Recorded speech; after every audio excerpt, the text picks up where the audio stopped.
Welcome to the deep dive. We take a stack of sources, pull out the key insights just for you. And today we're doing something, well, pretty unique.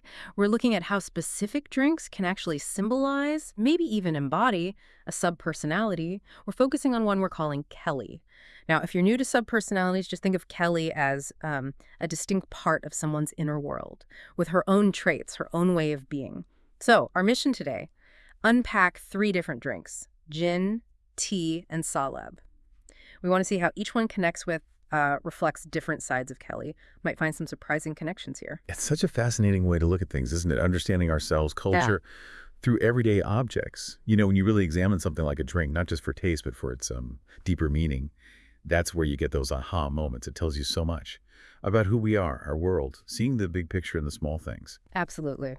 Okay, so let's kick things off with our first drink for Kelly. We're pouring gin, which has had quite a journey. Its origin is really not what I expected. I mean, it started back in, 16th century Holland, began as medicine, basically. Genever, they called it, a tonic for kidney problems. Juniper berries and malt wine, not exactly glamorous. No, not at all. But it didn't stay that way. British soldiers, they found it during the 30 Years' War, brought it back to England. And that sparked the infamous gin craze in the 1700s. It was super cheap, got blamed for a lot of problems back then, urban decay, social issues, you name it. What's really amazing is how it went from that, rough and tumble street spirit to what we think of now, this refined botanical thing. That's quite a leap. It really is. And you see that change across its whole history, right? From the wild 1700s. Then it gets more refined. London dry gin in the 1800s becomes a cocktail staple in the 1900s. Martinis, Negronis, French 75s. And now the 2000s onward, we've got this huge botanical renaissance, craft distilleries everywhere. It just keeps evolving. And its culture really reflects that. It's got this dual nature. Started as a healer, Right. but quickly became a social thing. You find it everywhere, from Victorian drawing rooms way back when to like World War II officers' clubs. And the gin and tonic story, that's a classic, the G&T, right? Yeah. Born in colonial India. They used it to make the quinine medicine taste better for malaria. Right, a practical beginning. Exactly. And now, rooftop bars, fancy cocktail lounges, everywhere. Ingredient-wise, legally, it has to have juniper berries. That's the key. Then you start with a neutral grain spirit, basically pure alcohol, a blank slate. And then comes the fun part, all the other botanicals: coriander, citrus peel, angelica root, cardamom, lavender, rosemary, cucumber. The list goes on. I was reading about how they actually make gin, and it sounds like there's a real art to it. It's not just throwing stuff in a bottle. What makes it so tricky? Oh, absolutely. It's a high-skill job. You infuse those botanicals into the alcohol, often redistill it to get the flavors just right. The gin maker. Wow. They're like an artist, trying to balance everything. Get that hint of lavender, maybe, without it tasting like, Like soap? exactly, or cologne soup, as some call it. Get the ratio wrong, and it's ruined. That precision is crucial. And that precision carries over into the different types and the rituals, too. You've got the classic London Dry, super crisp, then the older, slightly sweeter Old Tom style, the earthier Plymouth, and now these experimental new Western gins. Sometimes the juniper isn't even the main flavor. They're really pushing boundaries. And the rituals, they're part of the appeal, aren't they? Like the whole martini stirred, not shaken thing. Yeah. Shows how specific people get. Or just making a G&T with the right garnished cucumber, grapefruit, maybe rosemary. It just conjures up these images, doesn't it? Garden parties, those tea-length dresses, maybe some soft jazz. Which brings us to what it symbolizes, the feeling it gives off. It's described as whimsical, refined, contemplative, got that nostalgia factor, feels clean, sophisticated. And the fun aspect, it's smart fun, right? Like trivia night or a poetry slam, definitely not... Not keg stands, no. Right. So how does that specific mix, that refinement, but also playfulness, how does that connect with Kelly's way of being in social settings? That's a really good question. Gin, it embodies taste, precision. It's like a canvas for creativity. And it holds memories, doesn't it? Summer gardens, maybe heartbreaks, late night laughs. It's sophisticated, but still approachable, like Kelly, perhaps. It's engaging, but it doesn't need to shout. It's not about dominating the conversation. It's more about creating a space for, connection, thoughtful enjoyment. You see it culturally linked strongly to the UK, London, obviously, but Spain, too, with their massive G&T culture, and the US craft scene now. Definitely feels like spring, summer, and class-wise. Started low, maybe, but now. Middle to upper, depends on the brand. It really makes gin feel mainstream, but with that creative edge, like the cool aunt of spirits. It's like a great way to put it, reliable, but still willing to experiment. Never basic, always evolving. Yeah. And think about its famous moments. Bond's Vesper Martini. Caspy Sparties. Prohibition speakeasies, right? Even the martinis in Mad Men. Lunchtime martini. Exactly. Gin is really style, plus a bit of sorrow, plus sass. Socially, it comes across as classy, maybe a bit poetic, slightly aloof sometimes. Often the drink for writers, romantics, those quiet rebels. So timeless, but with trendy touches, always Yeah. being rediscovered. But does that constant change risk watering down what it is? Or is it that gentle clarity you mentioned that keeps it anchored? I think that's key. That gentle clarity is its core. It doesn't scream for attention, but you remember it if you pay attention. It brings focus, elegance, a kind of subtle sparkle. And it's adaptable, can be energizing, with tonic and citrus, or calming with soft light, quiet chat. Perfect for reflective joy. And the best time to drink it. Probably late afternoon, golden hour, garden brunches maybe, quiet evenings. As we talk about gin, it just clicks how much it fits with Kelly. That quote you found, peaches and tomatoes, gin and tea, one for calm, one for quiet connection. That really nails it for me. How do you see gin embodying that quiet connection part? Gin is very Kelly. She's the garden spirit in this drink world. Warm, thoughtful, lots of layers. Like gin, she isn't there to take over the room, demand focus. She's there to make the space feel safe, seen, quietly beautiful, without being loud about it. It's that subtle sparkle, the kind that draws you in, gently, doesn't overwhelm. Okay, so from gin's complexity and style, let's shift gears. We're moving to a drink that's often about being an anchor, comfort, connection, in a quieter way. Tea, its story goes way back. Ancient China, right? 2737 BCE. Emperor Shen Nong supposedly discovered it by accident. That's the legend. Started medicinal, then spread through East Asia, India, eventually everywhere through trade, colonization. And its role in culture is just huge and so varied. Absolutely.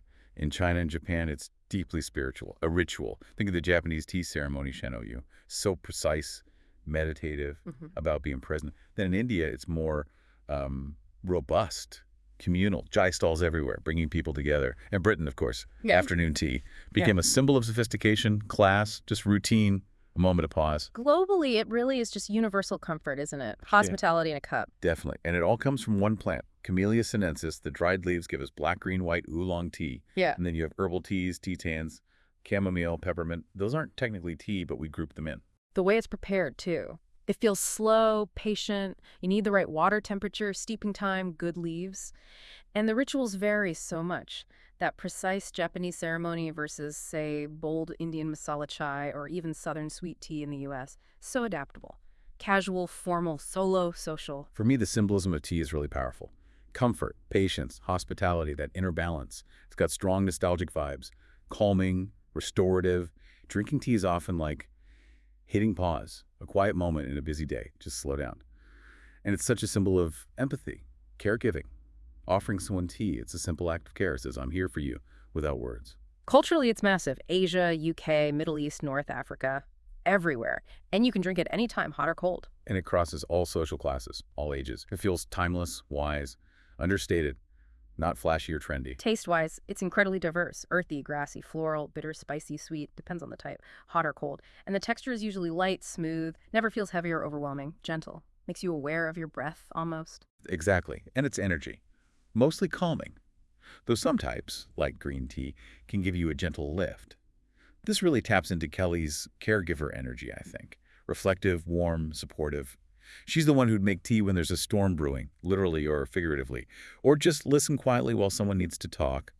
If you think of a system, tea is like the anchor, the emotional balm. It slows the pulse, brings calm. And it's always there when you need it, time flexible. Like a good friend, always available. So the resonance with Kelly, it seems really strong. Her empathy, fairness, that soothing quality, her connection to nature too, those earthy botanical notes, and that quiet strength, like steeping tea leaves, stillness but with depth. Precisely. It's about patiently drawing out the essence, fully. Okay, so gin gave us Kelly's thoughtful sparkle, tea her grounding empathy.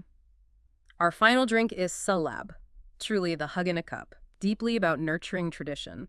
Its roots are ancient too, right? Persia, the Ottoman Empire, even Romans and Greeks using orchid tubers for medicine way back. But it really became significant in Turkey, Syria, Egypt, the Levant, as this healing winter drink. Thick, creamy, comforting. It's so deeply woven into that Middle Eastern Mediterranean cafe culture. It's linked to comfort, nostalgia, even spiritual reflection, often something a caregiver and elder would serve you. Traditionally, it was made with salep powder. Ground up wild orchid tubers, a precious ingredient thought to be healing. It went from being this noble Ottoman drink to a family favorite. Now, though, those orchids are in danger. Right. So most recipes today use substitutes. Cornstarch, maybe flour to get that thickness. It's become more of a nostalgic niche, a cherished memory for many. So the core ingredients now, usually those thickeners, milk, sugar, and then that distinctive orange blossom or rose water, topped with cinnamon, pistachios, coconut, maybe raisins. And making it, you said it requires care, patience. Yes, definitely. You're gently heating milk, stirring constantly so it doesn't get lumpy, adding the floral water at the end. It's not technically hard to make. You get her to intermediate maybe, but it demands that attention, that focus, almost like tending to someone who's hurting. That really highlights the emotional connection, doesn't it? What is that feeling? Salab is just profound nurturing, tradition, warmth. It really does feel like a hug in a cup, an embodied act of emotional labor almost. It's comforting like a grandmother's blanket. Huge nostalgia factor, Yeah. huge comfort factor. Emotionally, it's tied to tenderness, healing, care without expecting anything back. Slow time, intentional presence. Exactly. A ritual of love, belonging. It's like a soft balm in a loud world. Think of a quiet evening, end of a long day. Salab just offers that deep solace instantly. Culturally, the ties are strong. Turkey, Syria, Lebanon, Egypt, Palestine. Served in winter, during Ramadan, festive times. And it's across all social classes. Yeah, it's mainstream there, but in the diaspora, more niche, nostalgic, and in the West, it's almost counterculture adjacent. Why do you think that is? Counterculture. Well, it doesn't get much global media attention, does it? It's usually just the warm cup in the background and stories about home, about care. But in our fast-paced, hustle culture, Salab is deliberately slow, comforting. It pushes back against that rush. That's why it's maybe gaining some ground in holistic wellness circles. It encourages that quiet reflection, provides real grounding, a gentle antidote to all the modern stress. So it's timeless where it's from, underrated elsewhere, but finding its people. Definitely. And the taste, the feel. It's unique, always hot. Thick, silky texture. Almost like pudding. Yes, exactly. Sweet floral notes from the rose or orange blossom water, warm spices like cinnamon, maybe a gentle nutty finish from pistachios. It doesn't punch you with flavor, it lingers. A soft warmth that just spreads. And the energy it brings. Oh, distinctly calming, grounding. It feels indulgent, but in a soft, self-honoring kind of way. It's like the system's emotional hearth. A safe space, but in liquid form. When would be the best time for it? Evenings, definitely. When it's raining or cold, or just when you're feeling heavy, emotionally weighed down, best shared maybe, in moments of quiet reflection, vulnerability, when words don't quite cut it. Okay. If gin was very Kelly, you said Salab is Kelly. Yes, Sal is Kelly. It's just so rooted in that caregiving, that emotional wisdom. It embodies ritual over rush, presence over performance. Like Kelly, it nourishes without making demands. It comforts without making noise. Yeah. It's steady, even if it's not always seen. Sal is what someone like Kelly would hand you when words just aren't enough. It's like a silent language of deep comfort. And there we have it. 3 very different drinks. Gin, with its refined clarity, that thoughtful sparkle. Tea, with its soothing presence, its grounding empathy. And Salab, offering that deep, nurturing comfort. Each one really does seem to capture a unique facet of this Kelly sub-personality. It's a really beautiful illustration, isn't it? How everyday things, rituals, can be such powerful symbols. This whole approach invites you, the listener, to maybe think about how drinks or other ordinary things in your life might reflect your character, or offer different kinds of comfort, connection, ways of expressing yourself. So maybe a final thought for you to ponder. What other everyday items or rituals you cherish might represent different parts of your personality, or the personalities of people you know? What hidden depths are just waiting there in common objects for you to discover?